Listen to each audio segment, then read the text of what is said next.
फैसल कल कामरान मुर्तज़ा ने हमारे प्रोग्राम में कहा कि मंडे को 27th अमेंडमेंट टेबल हो रही है। आपने भी कहा एक दिन बाकी है, हुकूमत बिल्कुल खामोश है। इनफैक्ट हमारी कुछ हुकूमती लोगों से बात हो रही थी, उन्होंने कहा ये चमगोई है और इस पर बात करना बिल्कुल यूज़लेस है इस वक्त। क्या वाकई हो रहा है ऐसे?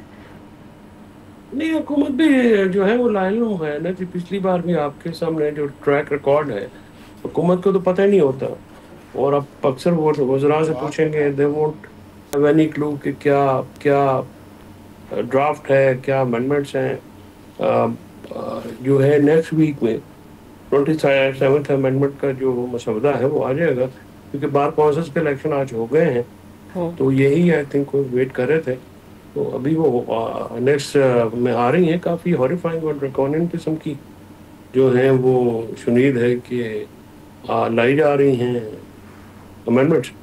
तो वो आएंगी तो हुकूमत को भी तो उसी वक्त पता लगेगा ना कि कौन सा ड्राफ्ट है। ये तो आजकल नया रवाज चल पड़ा है पाकिस्तान में कि पास कोई सा ड्राफ्ट होता है, पेश कोई ड्राफ्ट किया जाता है। तो क्या आ रहा है जो आप कह रहे हैं कि बहुत हैरानकुन है, क्या है? देखिए, वो उनमें बात की है कामरान भाई ने भी, और मेरी भी शुनीद ये है कि शायद मिलिट्री कोर्ट्स को दोबारा बहाल किया जाए। 199 में जो हाई कोर्ट के इख्तियारात हैं उन पे चेंज की जाए। एनएफसी और कुछ ऑफिस जो अबॉलिश हुए हुए हैं फोर्सेस के, शायद वो रिइंस्टेट हो। और जजेस की ट्रांसफर पोस्टिंग के मामला जो हैं वो भी जो हैं वो उनको चेंज किया जाएगा।